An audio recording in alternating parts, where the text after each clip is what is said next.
system so that I can administer effectively. But I'm going there at the peak of the pandemic, where even the senior-most staff in the health department had no idea where to start with this. But I can tell you for free, many counties today, if you look at their health systems, they emerged stronger than they were. Within that time, by the time we were done with COVID, we had done 2 oxygen plants. We had done an ICU, 14-bed ICU. Our referral system expanded and improved so much, including the health-seeking behavior. Things like vaccine uptake came from as low as 30% to above 70%. This is what the adversity of COVID taught all of us. And I'm glad that at the university, we have made a statement on how we can turn around adversities into very useful things. I'm informed there are 2 guests who joined us, and it will not be fair to wind up before acknowledging them. Mr. Daniel Okelele from the National Treasury. Maybe you can just wave to... Thank you. We'll have a meet and greet later after this. We have Gerald Waweru from the State Department of Economic Planning. We are very encouraged that you found time to join us today.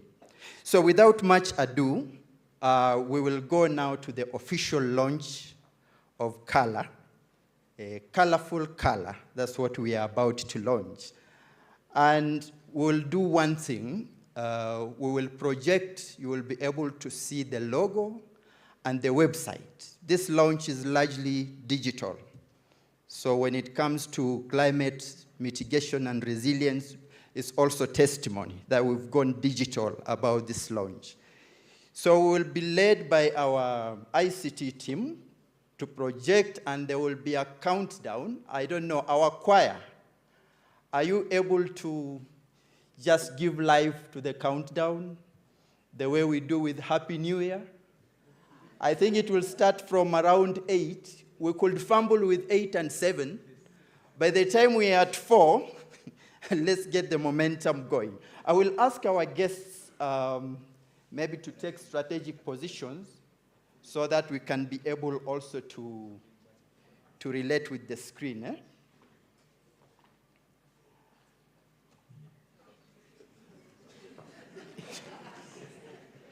Thank you. We're just trying to position you strategically to interact with the screen. So are we ready, choir? Are we ready, ICT? Okay, ICT, time to go. The countdown. Yes, welcome to the launch. 7, 6, 5, 4, 3, 2, 1. Happy Color! So that is our logo. This logo was done through a student competition, so it's also homegrown. We had quite a number of entries, and we had a panel to adjudicate that. So we are home. So let's go to the partners. UN Habitat, University of Nairobi. And the mission and motto is there, indicated.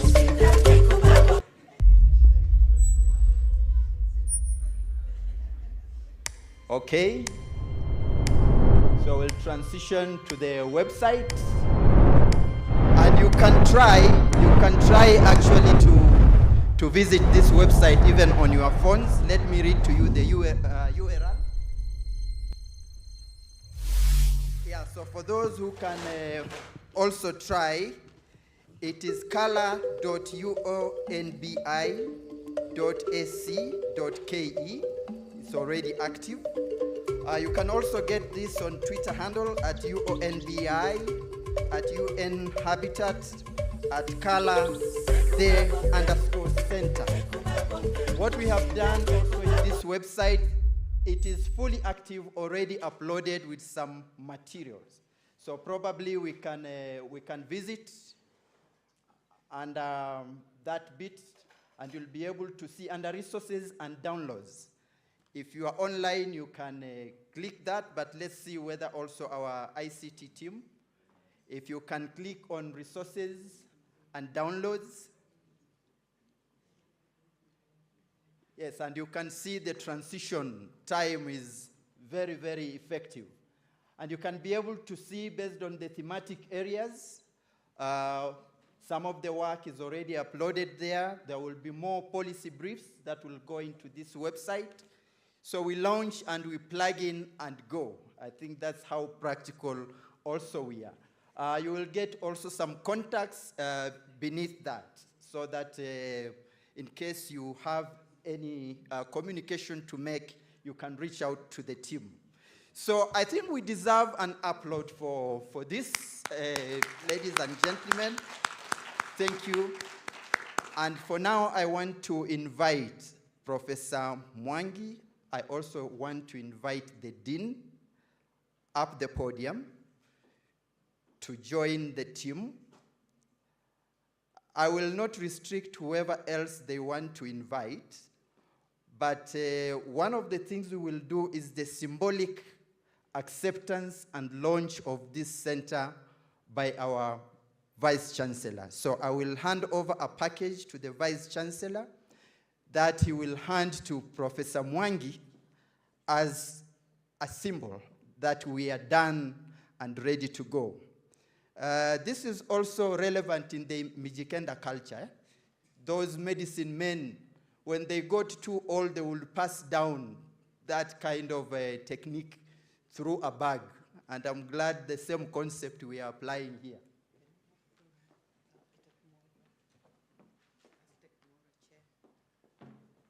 Okay, I gave the opportunity to expand the team. Dean says Dr. Mwaura, Chair DURP, should also come up here.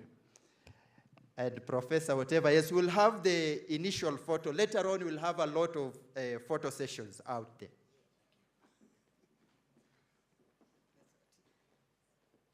So, I think, camera crew, this is your time to arrange. Just move closer, move closer.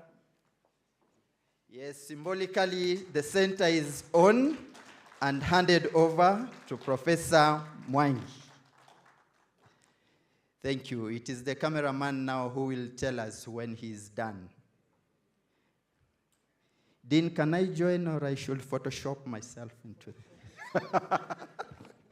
Well guided. Thank you. So we can applaud. Once you are done, cameraman, you will let us know so that they can resume their seat. Thank you very much. I think now we can resume our seats.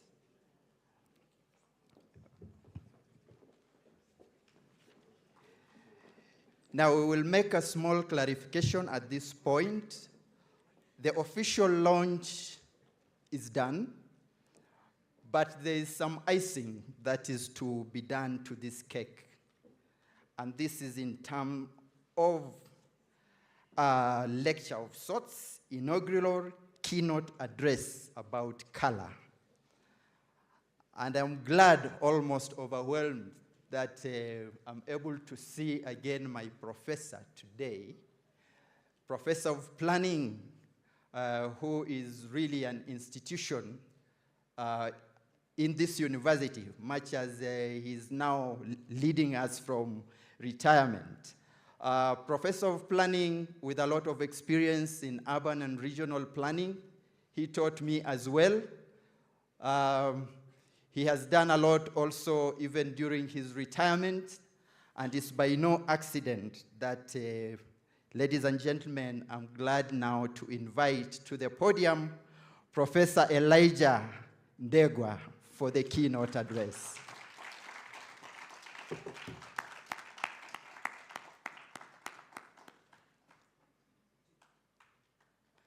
Asante sana. Professor is both an intellectual but also a fighter in many rounds. Good to see you, Professor. Karibu. Your Excellencies, the Vice Chancellor, distinguished guests, ladies and gentlemen, good afternoon. I take the opportunity to thank the Almighty God for giving me this opportunity to witness the launch of this Center for Urban-Rural Linkage Studies in Africa and in the University of Nairobi. I want to thank most sincerely the Executive Director of UN Habitat for giving her blessings to the establishment of an African Regional Center for Urban-Rural Linkages here in the University of Nairobi. And I want to thank Habitat team led by Dr. Remy Champing, which has worked tirelessly with the University of Nairobi team to make this Center for Urban and Rural Linkages in Africa a success. I want to take this special occasion to thank our Vice Chancellor, University of Nairobi, Professor Stephen Kiama, for his unwavering support of the idea of bringing this center to the University of Nairobi. Without the Vice Chancellor's support, which has to the team that was led by Professor Isaac Karanja Mwangi, that included faculty members and members of the faculty outside the Department of Urban and Regional Planning, and the former and current Dean of the Faculty of the Built Environment and Design, Professor Robert Rukwaro, and our current Dean, Professor Laila Osanjo, for the work they have put in towards this center coming to the University of Nairobi. I feel honored to be asked to give this inaugural address. So I want to tell you where I'm coming from. For me, the launch of this center in the University of Nairobi is actualization of a dream I have waited to see fulfilled for quite a long time, precisely from 1976. So this is a great day for me. Let me explain. In 1976, I was honored to be included in the Kenya delegation to the United Nations Conference on Human Settlements that was held in Vancouver, Canada. Our delegation had one overarching interest: to convince the global community to support Kenya's bid to have Habitat, the UN agency that was expected to come out of that conference, located in Nairobi next to UNEP, so that the two UN agencies could build synergies between themselves.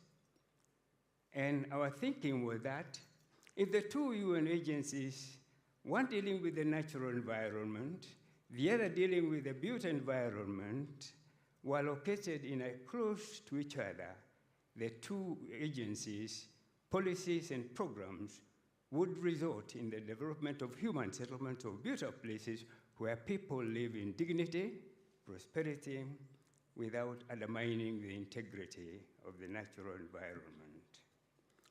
Soon after that assignment, I joined the University of Nairobi in 1978. I was hoping at that time that now that we had succeeded in getting the Habitat to Nairobi, Kenyan institutions dealing with the built environment would build institutional bridges with Habitat so that the policies generated at the Habitat Governing Council and through Habitat research, the University of Nairobi would be brought on board so that those policy dialogues that this center is now intending to do would have been brought to pass that much earlier, but that did not happen. But now that the Center for Urban and Rural Linkages in Africa has come to the University of Nairobi, opportunity has been created for this university, working with UN Habitat and other universities and research institutions in Africa to play a pivotal role in the search for and development of new paradigms to guide human settlement planning and development within new paradigms that would make the African region develop human settlements that would achieve synergies and symbiotic relationships between the urban areas and the rural areas. And as the first institution to be established by UN Habitat to carry out research on policy dialogue, capacity building, in order to build these synergetic and symbiotic linkages, it is a great encouragement that this step has been brought to Nairobi and to Africa. And I was reading the other day a book about development theories by Bon Hedney in the field of development theory. And this is what Hedney says, that the first step in challenging and hopefully dismantling dominance of the global north in planning theory, planning practice, is establishment of counter-institutions in liberated zones for critical and independent intellectual work. It is my hope that this center will play that role of bringing together researchers, policy dialogue, policymakers, practicing planners in a search on how best to develop synergetic and symbiotic linkages between urban and rural areas. There is also a growing interest to know what the Global South can offer to planning and planning theories. And some of the work that is being done in developing new theories and approaches to planning are supported by the universities, some universities in Africa, including the University of Cape Town, where some of our staff in the Department of Urban and Regional Planning have been trained.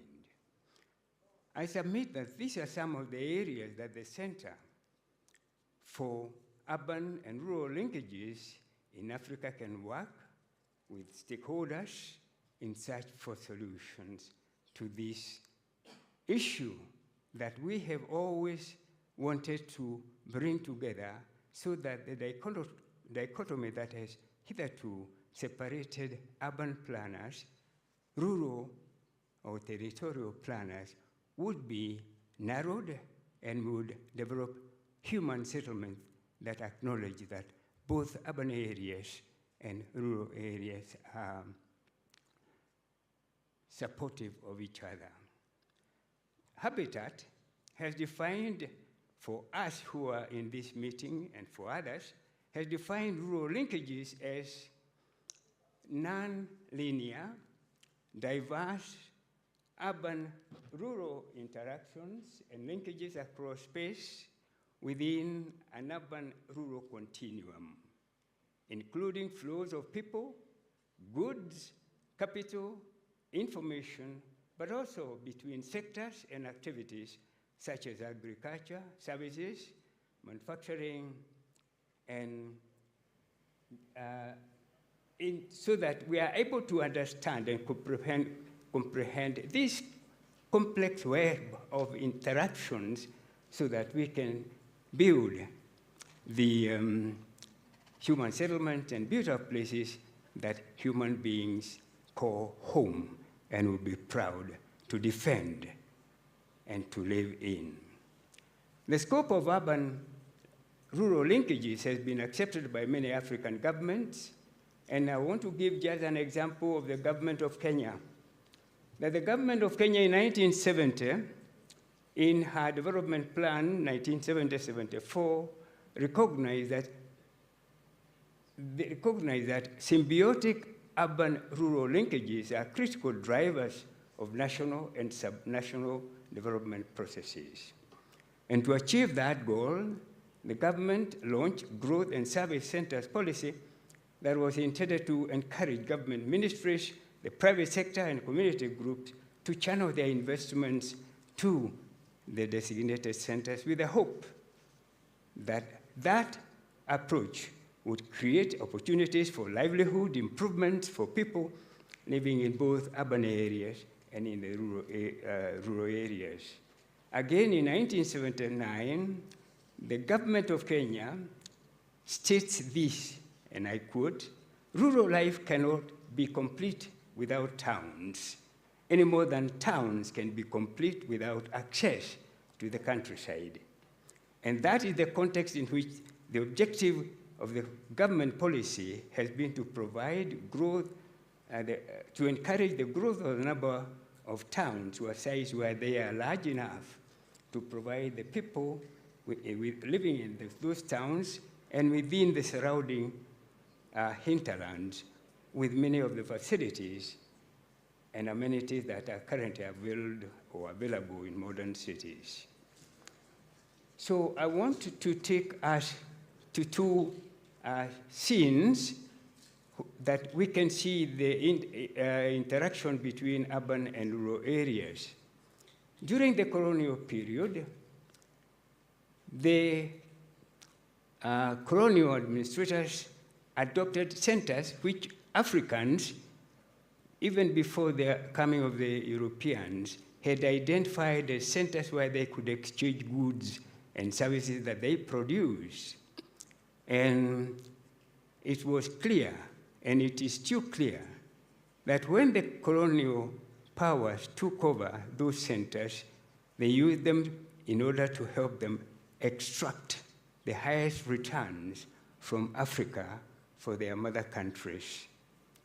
Missionaries too came and established their own centers where they imparted our African brothers and sisters with skills to read and to write, and also health facilities. But there's this thing that I want to mention because I will come to it later on before I conclude, that the Africans who excelled in reading and writing in the language of the missionaries and colonial administrators were often taken to schools and universities in missionaries' home countries to be exposed to greater appreciation and understanding of the missionaries' and administrators' culture and world views. And in her book, How the Other Half Dies, Susan George says this, that those who were trained outside the African continent were introduced and exposed to experiences that made them believe. I know it's not all of them because I was trained outside, that made them believe that Western civilization and its development models and lifestyles were the best, so that when the trainees returned to their home countries, they would continue championing as aide-de-camp's adoption and use of Western approaches in planning our cities and our rural areas. But there's something that I want to suggest that we can learn from Africa. What can this center take from Africa? After taking power, from former colonial masters, many founding fathers of African nations desired to take their new independent nations back to their African roots for philosophical and ideological inspiration on how to build their newly independent African nations. For instance, President Mohamed Sékou Touré of the Republic of Guinea is reported to have told his people, each must return to the cultural and moral springs of Africa, reintegrate his own conscience and readapt his thoughts and actions to the values and conditions and interests of Africa. The economy must rediscover its African personality. Laws must also be formulated on the basis of the African personality. In Tanzania, President Julius Nyerere believed that success in building a successful Tanzania lay in going back to Africa to draw on the African family spirit, the Ujamaa spirit, in which individuals and communities work together for the common good of the collectivity. In Kenya, President Jomo Kenyatta mobilized Kenyans to come out and build a new Kenya nation through his call of Harambee that called Kenyans to come together, and their forefathers have always did when faced with heavy tasks, because they believed that in unity there is strength. I want to skip a bit of this because I want to finish very quickly. But the point that was that Africans believe that in unity there is strength. We hope that this Center for symbiotic, synergetic relationship between our rural areas and our urban areas will draw on the strength of Africa, bring everybody on board, because no one has the monopoly of knowledge. So coming to the African spirit that was adopted by Kenya, for instance, in the session of paper number 10 of 1965 on African socialism and its application to planning in Kenya, says this about working together. Mutual social responsibility is an extension of the African family spirit to the nation as a whole, with the hope that ultimately the same spirit can be extended over to larger areas like we are trying to do in Africa and has been done by other countries. It implies mutual responsibility by society and its members to do their very best for each other, with the full knowledge and understanding that if society prospers, its members shall share in that prosperity, and that society cannot prosper without full cooperation of its members. But looking now at the African setting we are living in, to see how economic growth benefits are shared in many African countries, it appears the tradition of mutual social responsibility is no longer guiding our leaders. This center can carry out research to find out why these values that our forefathers thought were important in building our nations are no longer being seen as important. The center can also carry out research on the way traditional Africans laid out the structures and buildings in traditional African homesteads to draw inspiration on how to draw our neighborhoods. We have used the garden city model in planning our areas, but is there something that we can borrow from Africa and turn it around so that when we live in an African city, we feel we are at home because we are living in a setting that reflects who we are? There is also a growing interest that was stirred up by Habitat in 2005 when they organized the conference on urban linkages. I will leave that one because I want to come to an end, because we will be sharing this later. But that conference brought this discourse that we are engaged in to the forefront.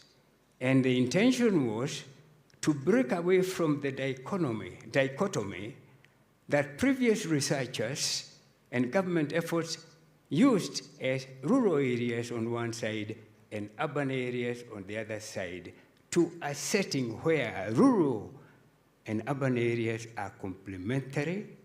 They strengthen each other, and they benefit from whatever benefits accrue from the work. Now, a word to this center from Africa. Now that the center has been officially launched, African countries can be expected to give full support to this center's operations. And I want to give 2 examples of where the center can benefit from the African setting where it has been brought. First, the center can expect support from African countries because they are having very high hopes, just as you and I are having very high hopes this afternoon following the establishment of this regional Center for Urban and Rural Linkages. Institutions that have interest in gaining more understanding on the role of developing synergies between urban and rural areas will be eager to join us, both the universities that we have worked with in the 5 African countries and the other universities in other countries that were not involved in the first phase.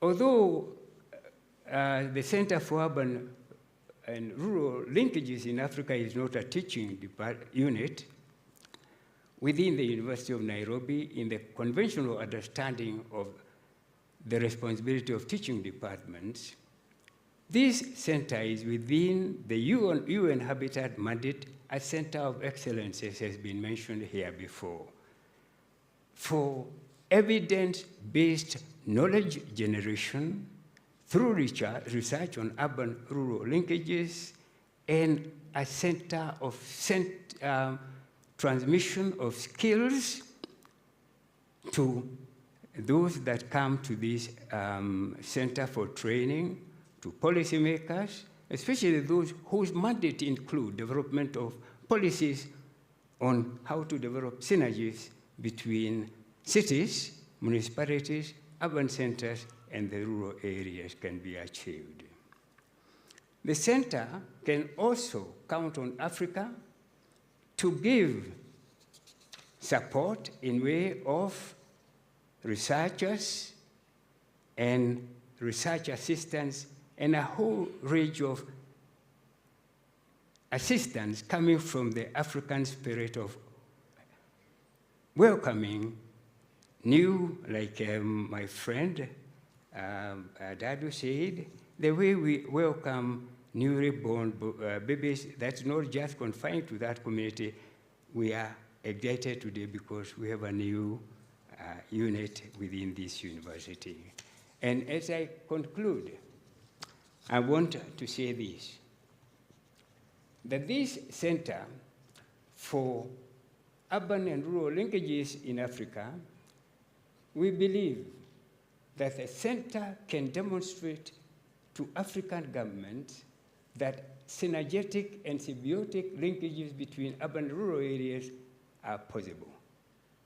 When this center achieves that and demonstrates it, even if it is in one country, then it will stand tall among global regions and among the global communities, working together, as the Vice Chancellor has mentioned, and one of the other speakers mentioned, working together with stakeholders, the Center for Urban and Rural Linkages in Africa will be able to equip with appropriate skills policymakers, planners, and other stakeholders with skills that will enable them to deliver to the people of Africa innovative urban linkages, schemes, and models that are socially, economically, ecologically beneficial to the people living in urban and rural areas.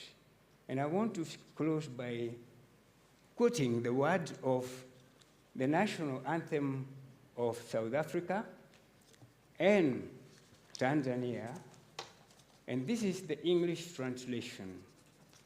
God bless Africa. Bless its leaders.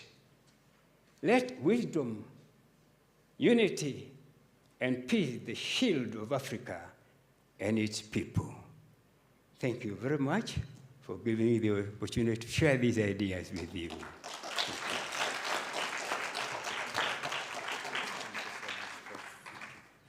Thank you, Prof. Yes, Prof, just a bit. So you said this will be available, the copy of that. Be edited. Okay. All right. Prof has assured me that this submission and presentation will be available because some of these things will begin to make sense to some of us tomorrow morning. That's why they are from a professor. But he has assured me that submission will be there. And I think personally I enjoyed it. It couldn't have come at the right time. You don't want to hear anything else after such a submission. And for that reason, allow me to invite Dr. Mwaura to come and do the vote of thanks. We will also use the same session to appreciate the team that brought the preparations to this end. Then we will have Dr. Wamushiru close with a word of prayer. And having said that, I think that is the last you are hearing from me. Thank you for being patient with me. Welcome, Dr. Mwaura.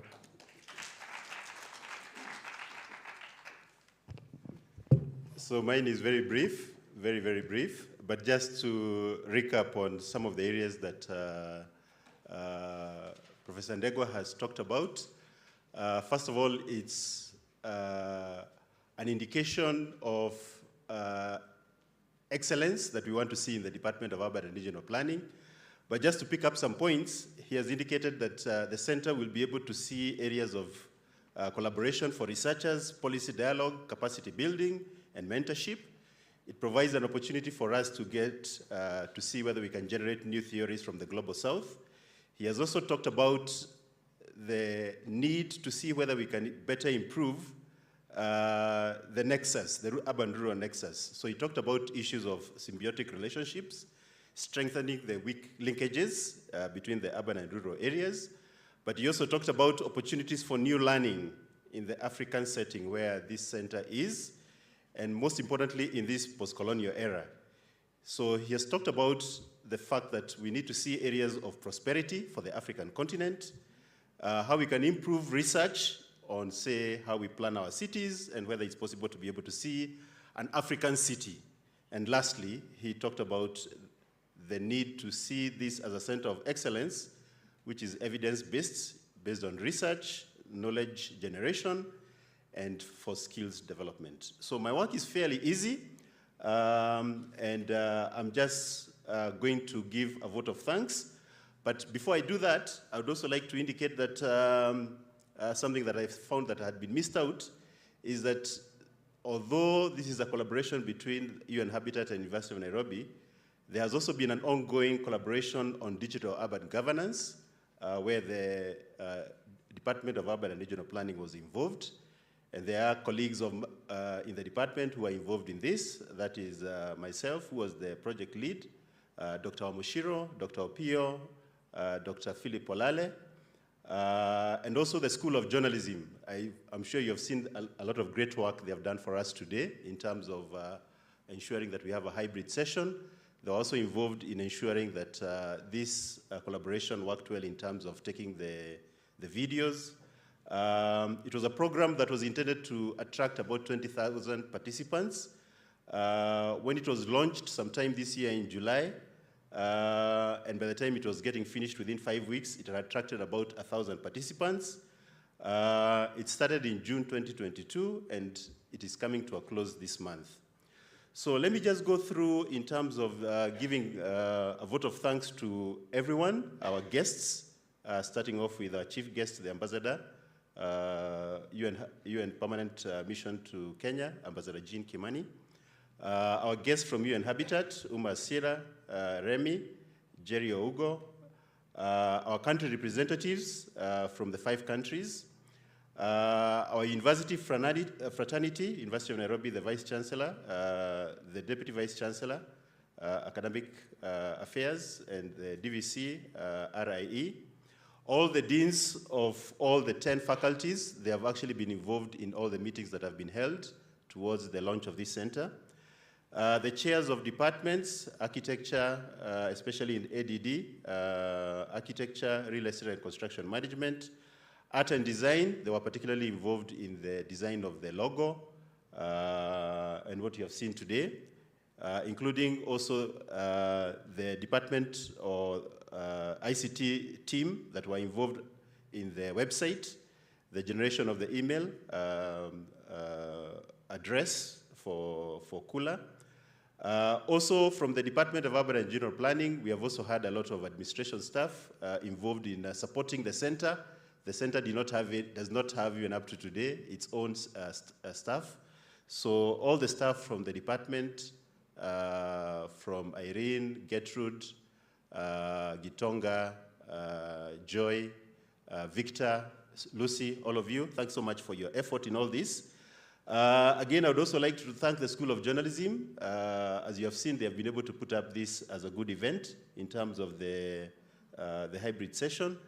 Again, thanks a lot to Professor Ndegwa for the keynote address. And of course, the champion, Professor Isaac Karanja Mwangi.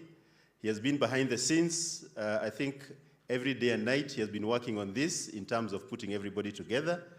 And he of course indicated there have been previous researchers in the previous project, supervisors, the students who have actually done the actual work, the publishers of all the work that we have put together, the ones that have actually also published the policy briefs.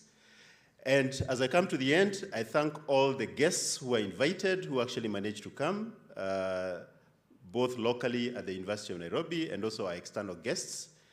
And last but not least, the hosts or organizers of this event. There were quite a number of people behind the scenes who are regarded to as the focal points. I think there were about 6 focal points that were in charge of getting sure that all this event comes to fruition. UN Habitat, the ICT team again, and of course the choir.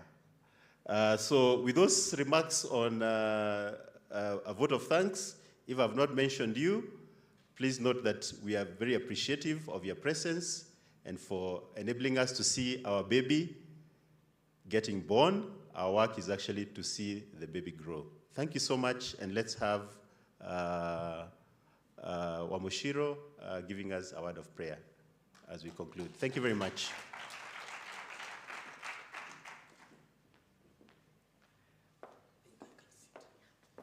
Let's believe and pray.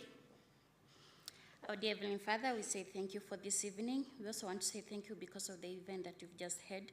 Father God, you've been with us from the beginning up to now. There are so many commitments that have come through.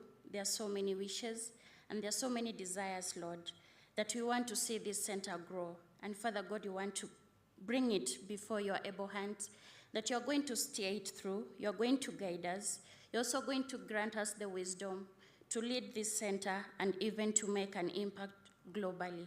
Father God, we want to say thank you for the many brains and for the many creative minds that have been put to create this center. And Father God, we pray that it may be beginning of a new blossom. In your name, Father, we do commit this center and everyone that will take part into it. In Jesus' name we believe and pray.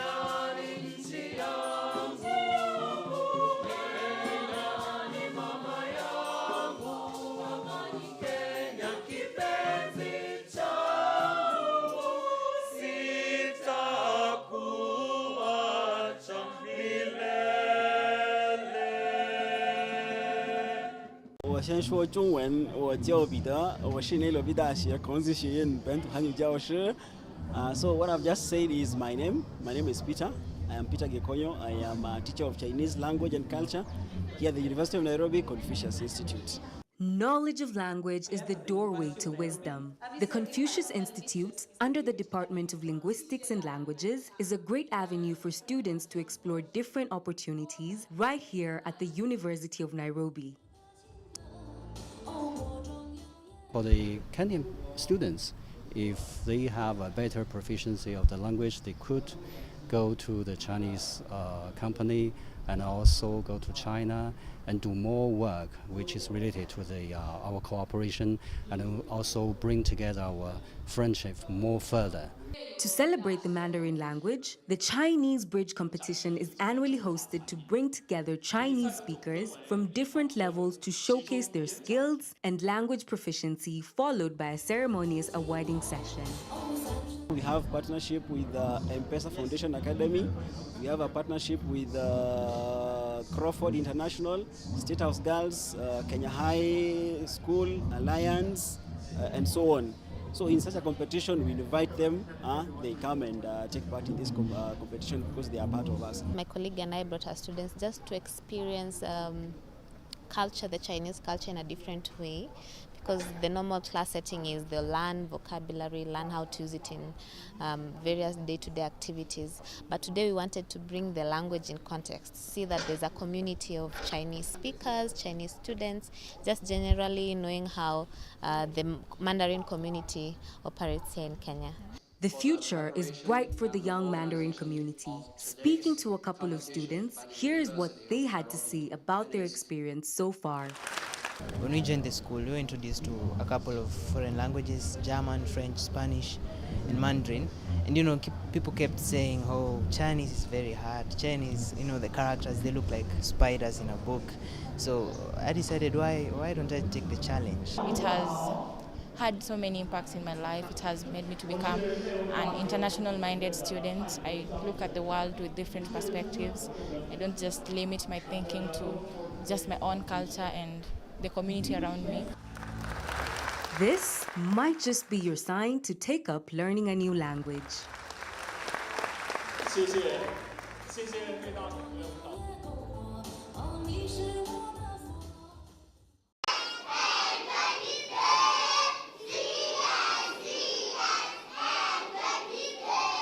Children are a healing to the soul.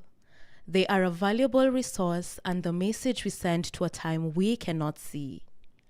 The importance of what we expose them to and how we mentor them as they grow is therefore not only vital to their lives, but also equally to our own.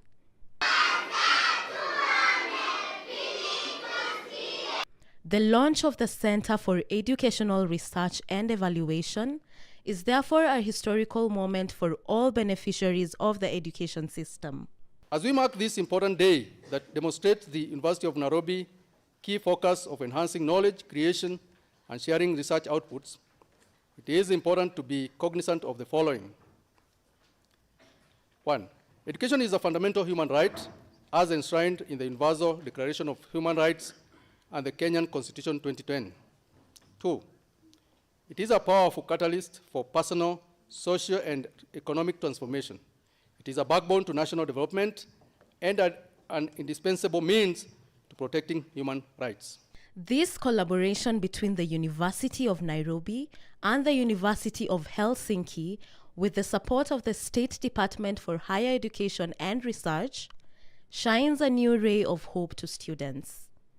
When we talk about the Center for Educational Research and Evaluation, we are actually initiating these particular young scholars who later their masters and PhD must have a research component. So we will want them to feel part of the research center.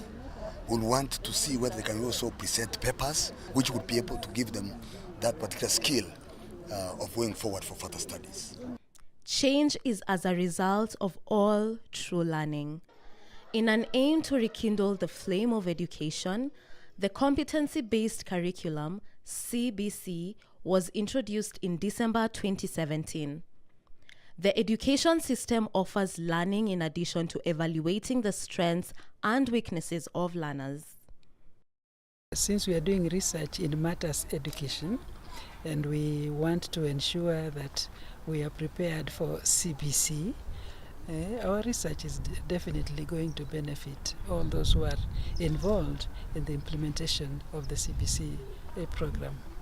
The collaboration between the University of Nairobi and the University of Helsinki Faculties of Education Sciences aims to develop and strengthen teacher education in Kenya, update teaching methods and curriculum development as per the new education system. Support Kenyan teacher education to develop itself, and also just to update teaching methods and also the curriculum development and redesigning the curriculum to be in line with competency-based education. Well, this particular center is supposed to, initiate active participation in research, particularly the education research. And you see, this is a way to go because we want to promote evidence-based decision making. So basically, I think that's why the founders of this initiative, we want to support them as a ministry in that initiative. The aim is to provide a center for educational research and offer capacity building programs to increase competency in monitoring and evaluation, as well as serve as a link for development partners. As the CBC education system is already underway, there is need to find out the level of preparedness in universities in implementing CBC. Our flagship research for now is we want to find out the level of preparedness of the University of Nairobi in implementing the CBC program, because we want to be prepared for them when they come. This project is still at its incubation stages, so it faces few challenges as it marches towards providing the best possible education to young researchers. The challenge is the funding. And that's always the biggest challenge to get that. Otherwise, we are very nicely collaborating, and all partners are very enthusiastic and also engaged to develop teacher education and education in general. Despite the problems faced, an investment in knowledge pays the best interest, and partners are enthusiastic as they push through these challenges to ensure quality education for students.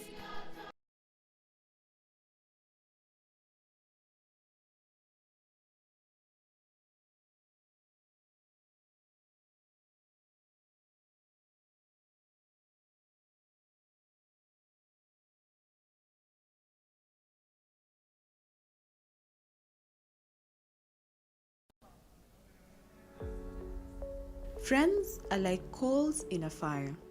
Together, they glow. Such has been the relationship between the University of Nairobi and the University of Helsinki. Since 2011, when the two institutions of higher learning signed their first collaborative agreement, their partnership has attracted several other players. So since that program, which was initiated by Professor Petri Pelika, the collaboration has since grown to include other collaborators, including the National Museums of Kenya, the Kenya Wildlife Services, Masai Mara University, Umea University in Sweden, and University of Arkansas in the USA. A decade and a global pandemic later, these great institutions entered a second agreement, this time on cooperation to solve major global challenges in health, food security, and teacher education. Both universities are truly committed to make this work, but it is not us who we can just enable things. It is up to you all in this room and your colleagues in Finland and here in Nairobi who make this successful. The first fruit of this collaboration is the mentorship program for young researchers dubbed Early Career Champions Mentoring Program. The program attracted 6 Finnish and 5 Kenyan mentees and 16 mentors from University of Nairobi and University of Helsinki. When we were designing this program, there were 3 things that I think we thought would be very crucial. First, that the mentors and mentees would come both from Finland and Kenya. That's first. Secondly, truly interdisciplinary, that we have succeeded in also. Also, from the very beginning, we thought about gender balance, and I think we have succeeded in that one also. We really are seeing future female leaders.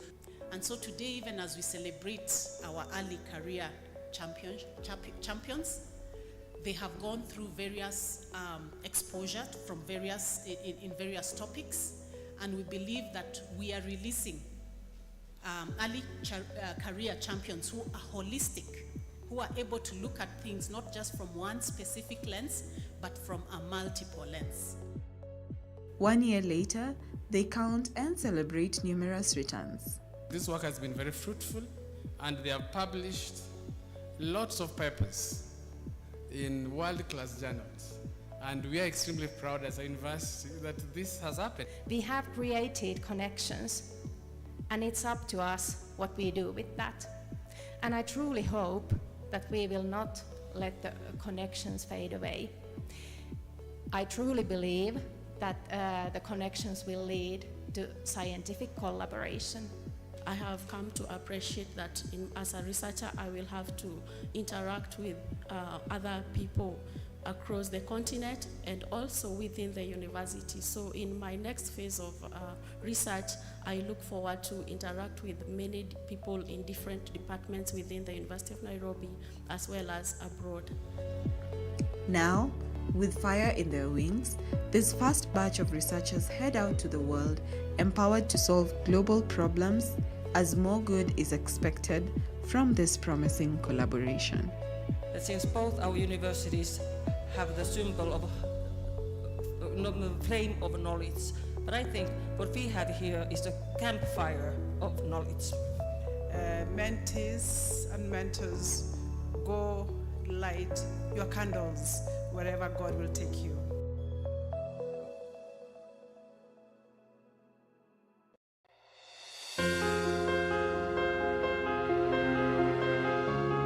In all her diversity, the African continent is particularly exposed to shocks, and the risk of losing decades of development accomplishments is conspicuous. In the context of the pandemic, building resilience for a broad range of society becomes even more pertinent, but the frameworks for the same remain under discussed. It is against this backdrop that Africa is having the privilege of hosting the 19th biennial IASC Conference 2023. This conference returns to Africa after 20 years under the theme, The Commons We Want, between historical legacies and future collective actions. This conference will be hosted by the University of Nairobi in collaboration with the University of Bern and other global partners. This is the first of the 7 days that this conference is expected to run as global stakeholders come together to discuss the future, not just for Africa, but for the world.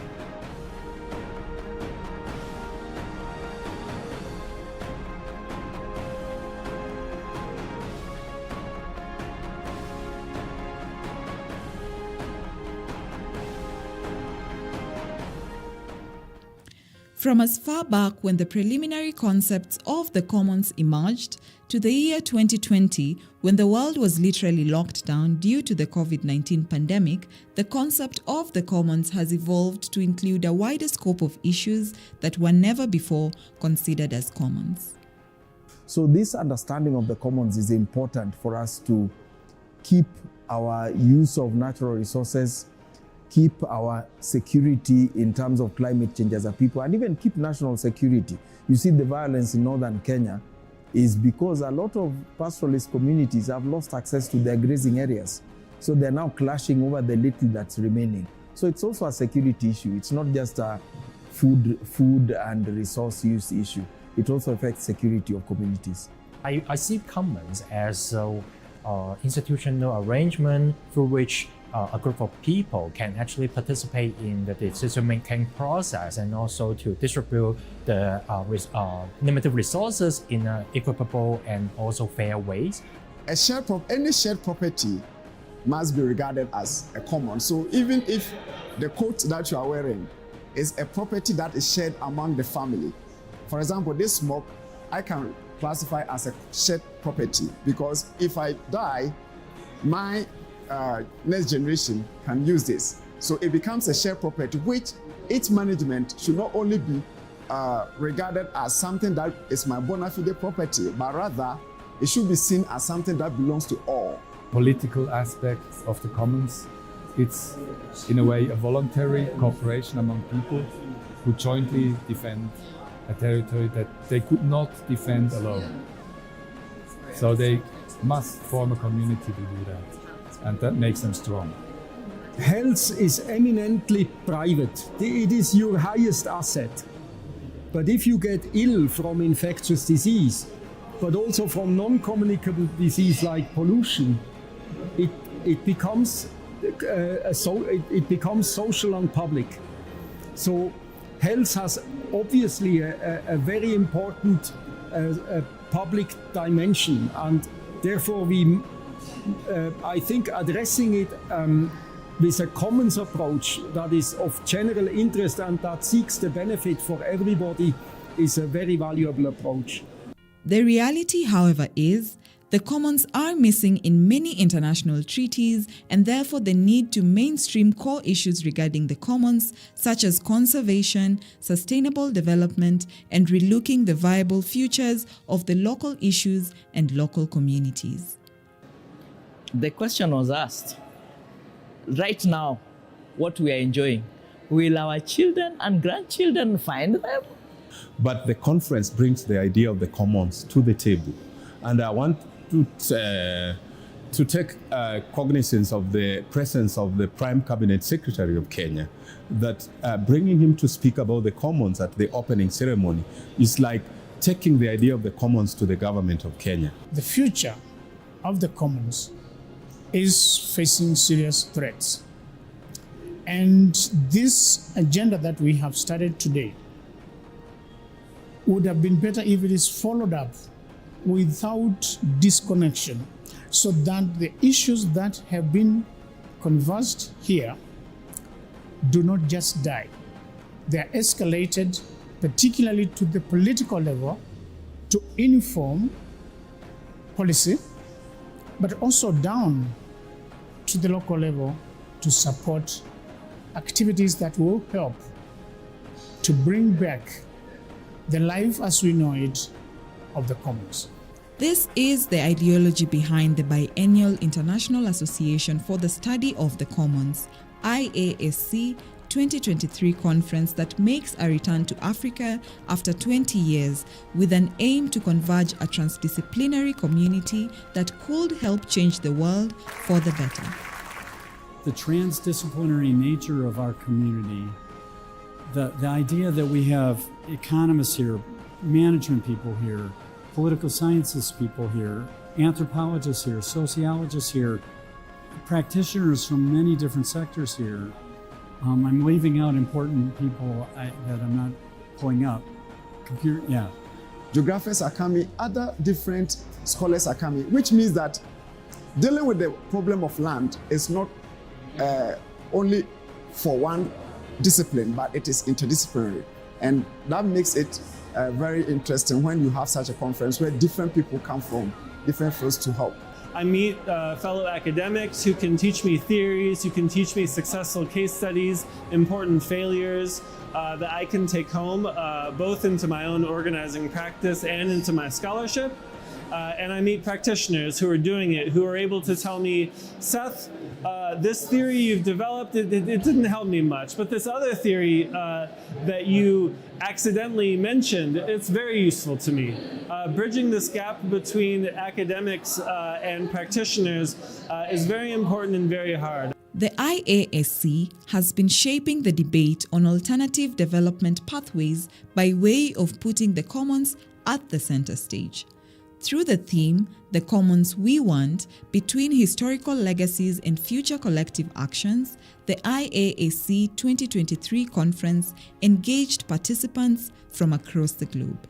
We've been able to have a wider spread of participants in the conference, which has, to me, has made it very successful. And you could just see with the number of abstracts you were able to receive, around 600 of them.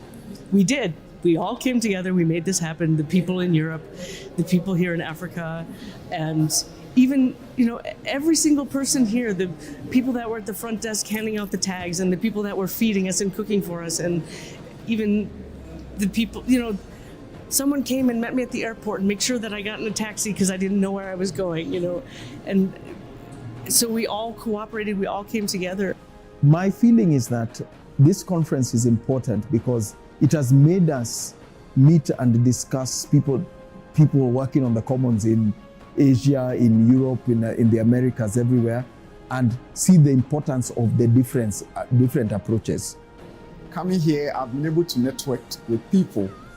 After my presentation yesterday, I got an opportunity to have a meeting with a guy from India who is also pursuing his PhD in the University of Kassel.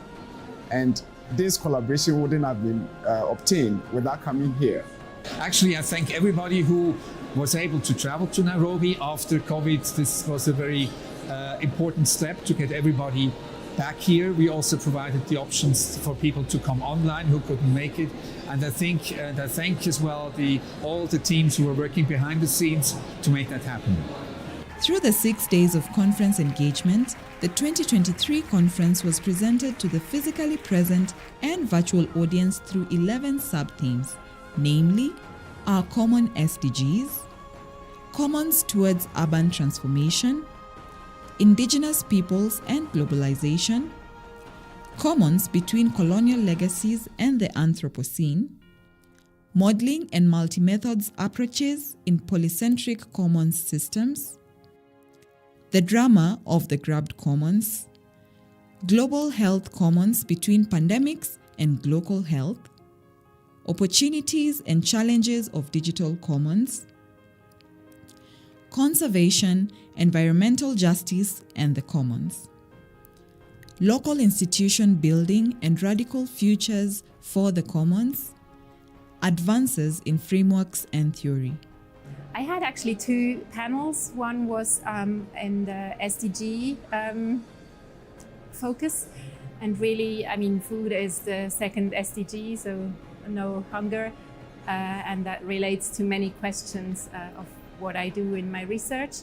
But then the other panel I had was on traditional irrigation, and that's of course related to food as well, because traditional irrigation is an agriculture practice, so it's practiced to produce food in the end. My relation to the commons is research in fisheries, wildlife and pasture management, and finding reasons why these resources are actually overused. And I think also it became clear from many of the panels that the root causes lie into long-term grabbing of the commons, not just the land, but also the resources which are on these lands. And one of the panels that I attended, there was a very strong persuasion that science should change. But that was also followed by another question. Is there a need to change science if the current science is not even influencing processes? So the big question is what should change at these three different levels: at the grassroots level, at the science level, and at the policy level. Alongside the breakout sessions, the delegates were engaged through keynote sessions in the areas of Whose Commons by Mordecai Ogada, the contribution of indigenous people to globalization despite our exclusion in the same by Milka Chepkorir, wallowing in adaptation while neck-deep in vulnerability towards structural climate response by Jesse Ribot, and finally, on taking back the commons, decommodification and deconcentration by Ruth Hall and Monieba Isaacs. The keynote was one of the well-delivered speech, and it mainly touched on the conservation, because for many years, those are not my words, from the speaker. Conservation is very critical, but it has also come out that those driving the conservation agenda probably have also not been doing it for the common person. Yeah, so what triggered me, I think, in both keynotes so far was this whole question about decolonialization, and really the question, who is the colonizer? And I mean, I fully agree with many things that have been said, and especially in the keynotes. But I think there are also open questions about, to be more specific about what we mean by certain things. Like if we talk about colonizers, so who are the colonizers? Why are people vulnerable? And that's what my talk was about. That is to say, when you have a storm, it is a hazard. A hazard meets vulnerability, and it causes damage. The problem is, without the vulnerability, there's no damage. Without the storm, there's no damage. Both are necessary, but the climate modelers who look at the damage side, what they call the impacts of these hazards, they fail to really get a good look at the causes of vulnerability, which are rooted in long histories of exploitation, racism, colonialism, that pushed people into these marginal spaces often.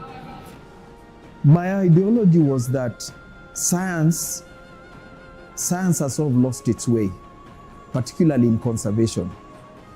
What we are doing right now in conservation science is we are pushing the dreams of David Livingstone, and we are pushing the dreams of George Adamson and Theodore Roosevelt. Those people who saw our wildlife and our natural resources with external eyes as something to be exploited, something either to be hunted or something to be fenced so they can own it, and they have a capitalist viewpoint. The conference delegates were treated to in-conference and post-conference excursions. The in-conference excursion took 3 routes that allowed the delegates to discover the commons within Nairobi through the Ngong windmills, the Nairobi National Park, Bomas of Kenya, and the city slums. The post-conference excursion took guests through 2 routes. The first group took the exploration of the commons to the slopes of Mount Kilimanjaro, while the second group surveyed the commons towards the slopes of Mount Kenya. I must say, the experience we had yesterday in the field excursions, the feedbacks that I have received independently from the persons who attended, not from the organizing committee, shows that our committee did a wonderful job, and the progress is laudable. Several nationalities were present in the historic 2023 conference. Over 450 delegates attended the conference physically in Nairobi, Kenya, at the University of Nairobi, while several others attended online. I notice now that these happenstance interactions that you have, oh, let's grab dinner, and just these spontaneous conversations that come out of in-person interactions is so important, and that's what we missed. So the representation more from the Global South would have added more value in my opinion. But we all know that the commons is an interesting concept which we can now pick up after this conference. It is my hope that we will have more active participation from the Global South.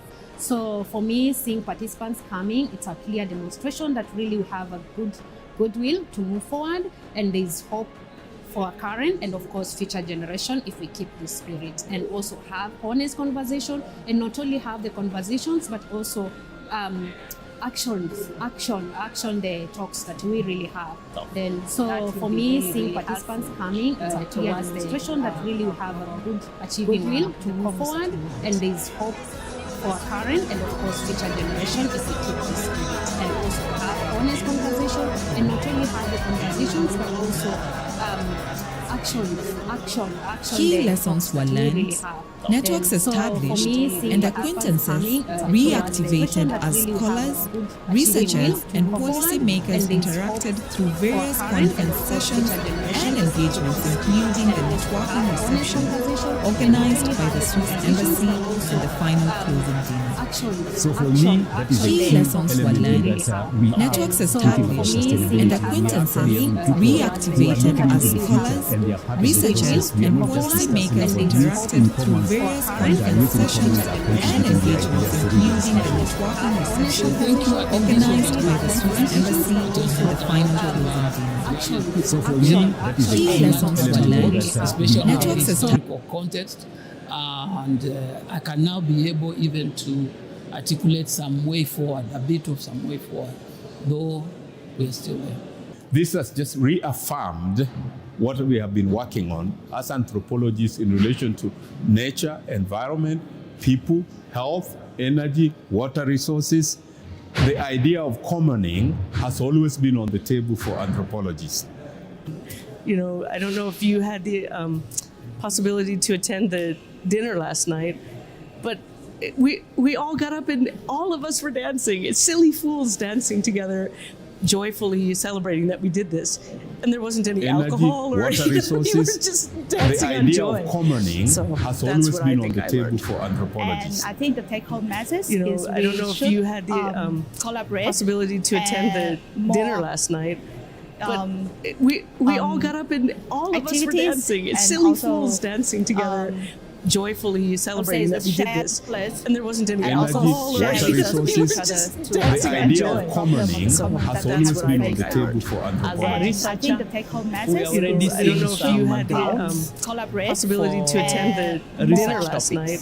We all got up and all of us were dancing. It's silly fools dancing together, joyfully celebrating that we did this. And there wasn't any alcohol or anything. We were just dancing on idea of joy. commoning has So always that's been what on I the think I table learned. for As a anthropologists. researcher, I think the take-home message I don't know if you had the collaborate possibility to attend the dinner Commons. last We night. can have commons We in all space. got up and all of us were dancing. It's silly also fools dancing together, but this joyfully conference celebrating that we did this. And there wasn't any alcohol or anything. We were just dancing on idea joy. of commoning So has that's always what I been on think the I table learned. for As a anthropologists. researcher, I think the take-home message I don't know if you had the possibility to attend the dinner last night. We all got up and all of us were dancing. It's silly fools dancing together, joyfully celebrating that we did this. And there wasn't any alcohol or anything. We were just dancing on joy. So that's what I think I learned.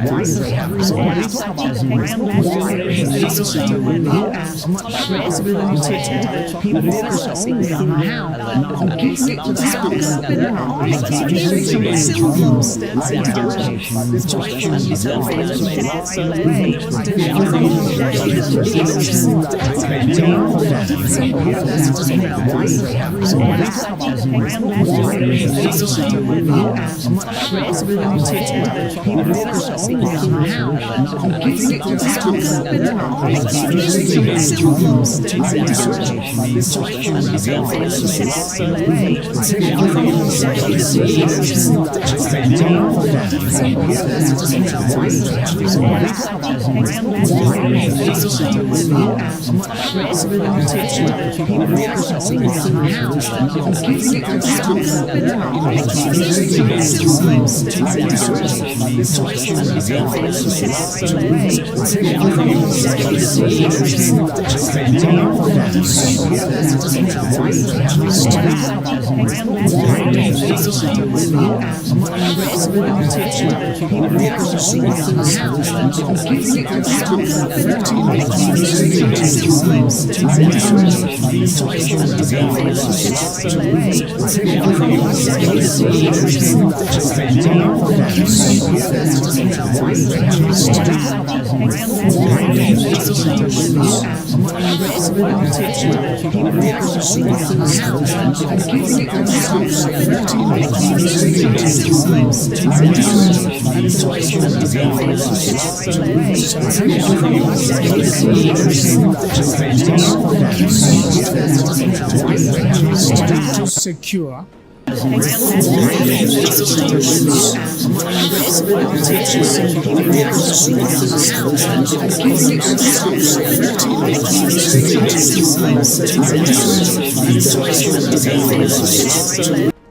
to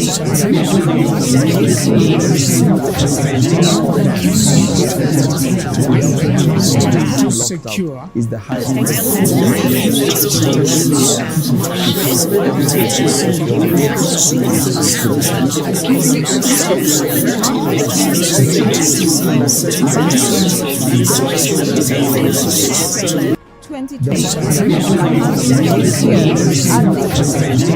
Of Nairobi. The 6-day conference included more than 110 panel conversations, plenary sessions